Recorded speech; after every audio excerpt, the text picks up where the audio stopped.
Hi, it's Pat Gillis here, and when the weather gets cold, we have to get into blankets.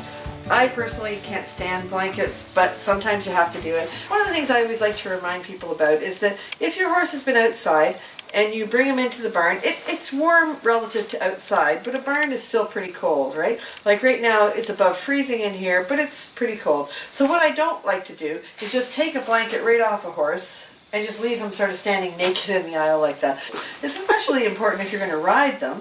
You know, I like to keep their back as warm as possible before I ride them. So I'm going to show you how we take the blanket off and what we do while we're trying to keep the horse warm. So the first thing we do is we'll undo the blanket. We'll take the front buckles, get them off.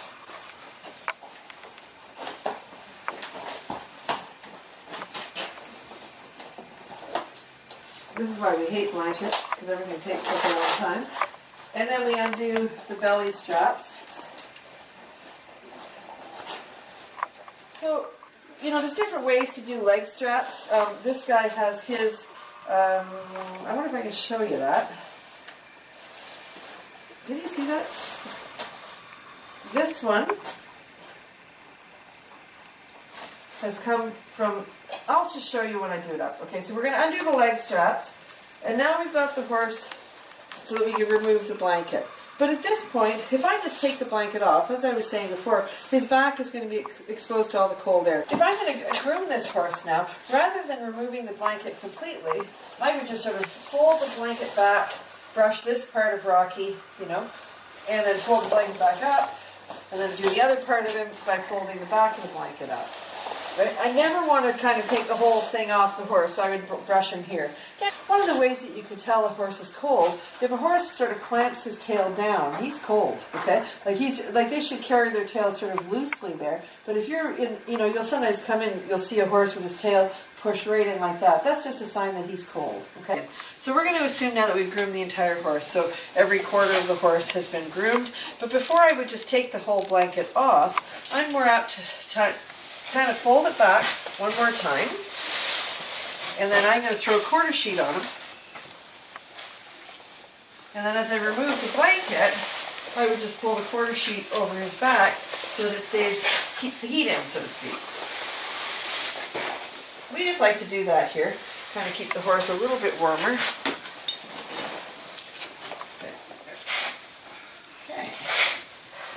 Right, and then of course the saddle would go here, and he never ends up having his back completely exposed to the cold weather. So I can assume now we've finished riding the horse, we've taken the saddle off. If I don't have a quarter sheet, I'll even leave the saddle pad on for a little while just to keep the heat in the horse's back, right? But now it's time to put his blanket back on. I should just make a quick aside here. Most of this should be done from the left-hand side of the horse. Because I have a little bit of a problem with my one arm, it's easier for me to do it from this side, and all my horses are used to me being on the wrong side. But if you're, generally speaking, you should be doing all of this kind of stuff from the left-hand side of the horse. Okay, so if I go to put the blanket on, you'll see I folded the blanket in half, okay? So I've got the back end, the front end here, and I fold it in half like this. So that when I go to put the blanket on now, I've got just half of the blanket to throw up and over. Okay, so I'm going to take it, and again, you don't want to surprise the horse with it, you want to make sure he knows what you're up to. Then I would just throw it up and over his withers like this. Okay, I always start a little bit too high with the blanket, because I'll show you why in a second. So now, as I pull the blanket back, I can remove the quarter sheet, and again, the horse's back hasn't had to be standing in the cold getting a chill, okay? One of the things you want to do, like let's say if I had the blanket too far back right now, you don't want to kind of yank the blanket up and pull it back this way, because now the hair is all going the wrong way, right? You always want to start too high so that in the final thing you're moving the blanket this way so all his hair can get to lie flat. Okay, so we're going to do the blanket back up now, and you'll see like I have it fairly loose at the front. I don't like to have it, I'll just show you here, really sort of snug this way on a horse, because then if he's, you know, leaning down to graze or to pick up his hay, it's a little bit tight. He'll work this back himself, so I always like to start with it a little bit further ahead. So you want to do up your buckles. I do the fronts first, and then I move to the belly straps. Okay. is all set in the front. You'll see it's kind of hanging a little bit loose. I can adjust this in a minute, but right now I know that it's not too tight against here for him, okay? A little bit of a safety thing. I don't ever expect any of my horses to kick, but if you just want to be extra careful, when you bend down to pick up, to get belly straps and things like that, if you bend this way, as opposed to putting your head down this way towards those hind feet, you know, if a horse was bothered by something or tickled or something, they can bring this hind foot up and kind of do what we call cow kick, to sort of come this way to sort of swipe at their belly, right? So if I'm going to get hit, I'd rather get hit here than have my head down here, right? Again, it's a little safety thing. Again, I'm not expecting the horse to kick, but it's just one of those things. Okay, so you want to bring the belly strap around and do them up. Okay, and then we have to do the leg straps at the back. So there's a number of ways that people do leg straps. I'm trying to show you here, holding his tail off to the side so you can see. What we like to do usually is take the strap that's on this side of the horse, cross it over and between the hind legs, and then do it up to this side. Does that seem clear to you? Okay, and then I'll show you the other way. So again, we would grab the leg strap, from this side, and we would, can you see where I'm going? I come through the hind legs and back over to this side. So it ends up looking, if I can just move your big fluffy tail, sort of like that, okay?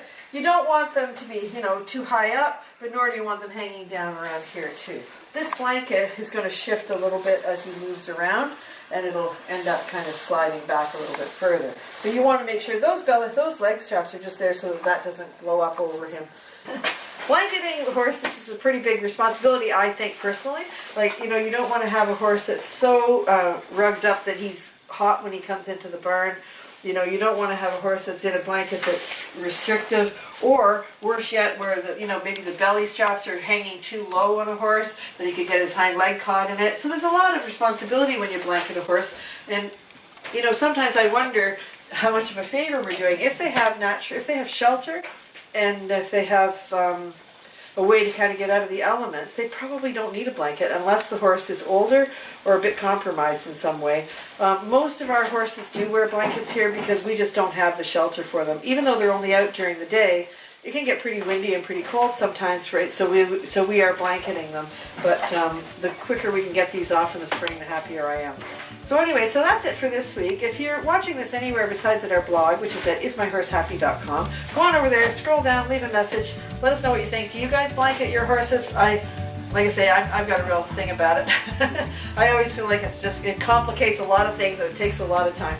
But let me know what you think in the comments, and we'll see you next week, and remember to thank your horse.